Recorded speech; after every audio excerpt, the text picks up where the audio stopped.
HRTC कर्मियों की मांगों के समर्थन में सीटू राज्य कमेटी प्रदेशाध्यक्ष ने ओल्ड बस स्टैंड शिमला पर प्रदर्शन किया।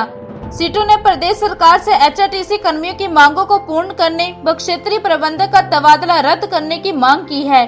सीटू ने ऐलान किया है कि अगर एचआरटीसी कर्मियों का आंदोलन आगे बढ़ता है तो सीटू भी प्रदेश व्यापी स्तर पर इसका समर्थन करेगा व इसमें शामिल होगा। सीटू ने कहा कि विभाग की बेहतरी के लिए कार्य करने वाले अफसरों व कर्मियों को प्रताड़ित किया जा रहा है। क्षेत्रीय प्रबंधक का तबादला भी इसी कड़ी का एक हिस्सा है। कर्मियों का गुस्सा केवल क्षेत्रीय प्रबंधक के तबादले तक सीमित नहीं है, बल्कि निगम व कर्मियों के प्रति सौतेले भेदभाव के खिलाफ भी है। उन्होंने कहा है कि प्रदेश सरकार का रवैया एचआरटीसी कर्मियों के प्रति हमेशा भेदभावपूर्ण रहा है। इस निगम के लिए सरकार की सहायता लगातार कम हो रही है। इसी का नतीजा है कि निगम के पेंशनरों को कई महीनों तक पेंशन नहीं मिलती है। कर्मियों के ओवर टाइम वेतन का भुगतान कई महीनों तक नहीं होता है। घाटे के रूट एचआरटीसी को देकर इसे जानबूझकर हाशिए पर धकेलने की कोशिश की जा रही है व पूर्ण निजीकरण की कोशिशें हो रही हैं। ऐसी परिस्थिति में भी एचआरटीसी कर्मी बेहतरीन सेवाएं देते रहे हैं, परंतु उन्हें इनाम की जगह तबादले व प्रताड़ना मिल रही है। ये बेहद दुर्भाग्यपूर्ण है। उन्होंने एचआरटीसी को निगम के बजाय विभाग का दर्जा देने, पेंशनरों को समय पर पेंशन देने, कर्मियों को समय पर वेतन, ओवर टाइम व भत्तों का भुगतान करने, कच्चे कर्मियों को पक्का करने, बजट में बढ़ोतरी करने, रिक्त पदों को भरने, कर्मियों की प्रताड़ना बंद करने, स्पेशल पे स्केल देने व कर्मियों के बस ठहरावों पर रहने की उचित व्यवस्था करने की मांग की है।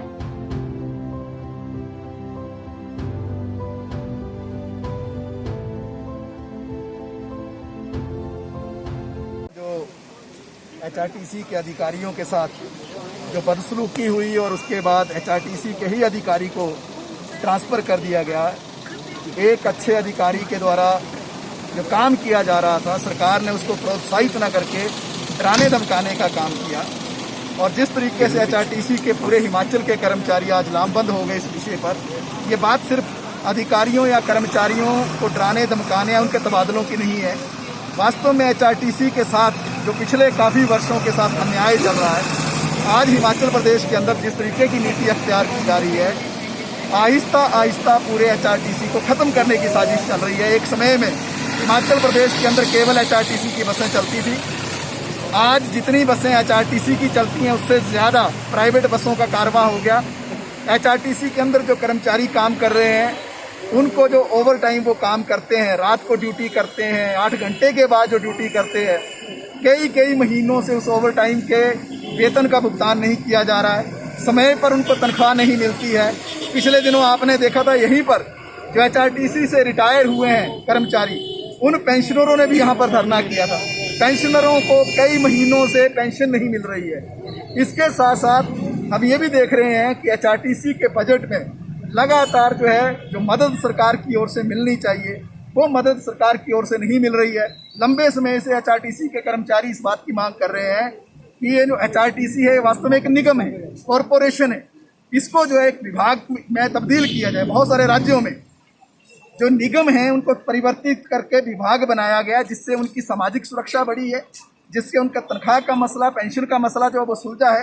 तो हम ये कहना चाहते हैं कि एचआरटीसी के साथ जिस तरीके से सरकार की नीति के कारण आज निजीकरण की ओर सरकार बढ़ रही है, एचआरटीसी को ख़त्म करने की एक साजिश हो रही है, एक मिलीभगत चल रही है निजी लोगों के साथ। और जो लोग इस विभाग के अंदर एक अच्छा काम करते हैं, इस एचआरटीसी को बचाने के लिए आगे आते हैं, उनको तबादले के रूप में खामियाजा भुगतना पड़ता है। बड़ी दुखद बात ये भी है कि ऐसे समय में जब सरकार को एचआरटीसी के साथ खड़ा होना चाहिए था, उस समय में सरकार के मंत्री जिस तरीके की बयानबाजी कर रहे हैं दुर्भाग्यपूर्ण है।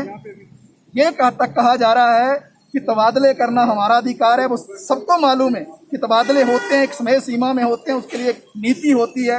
लेकिन किसी को प्रताड़ित करना, अच्छा काम करने के बावजूद, और पूरे एचआरटीसी को एक हाशिए पर धकेलना, इस बात को लेकर सीटू राज्य कमेटी की ओर से हम एचआरटीसी के कर्मचारियों के साथ एकजुटता प्रदर्शित करते हैं। हम सीटू राज्य कमेटी की ओर से सरकार से ये मांग करते हैं कि एचआरटीसी को मजबूत किया जाए। एचआरटीसी के अंदर जो अच्छा काम करने वाले लोग हैं उनको डराना धमकाना बंद किया जाए। एचआरटीसी के फंड्स में जो इजाफा किया जाए, पेंशनर और जो कर्मचारी हैं उनको समय पर वेतन दिया जाए। जो निगम है उसको विभाग में तब्दील किया जाए। अगर ऐसा नहीं होता है तो जिस तरीके से एचआरटीसी के कर्मचारी अभी आंदोलन कर रहे हैं, आज बातचीत भी चल रही है सरकार के साथ उनकी, अगर इसका कोई समाधान नहीं होता है और एचआरटीसी कर्मचारी अगर अपने आंदोलन को आगे ले जाते हैं, निश्चित तौर से पूरे हिमाचल के अंदर सीआईटीयू के साथी, सीआईटीयू का संगठन कंधे से कंधा मिलाकर जो एचआरटीसी कर्मचारियों का साथ देगा और प्रदेश व्यापी आंदोलन जो हम तैयार करेंगे और इस आंदोलन को आगे ले जाएंगे। हिमाचल प्लस न्यूज के लिए शिमला से टीकाराम शर्मा की रिपोर्ट।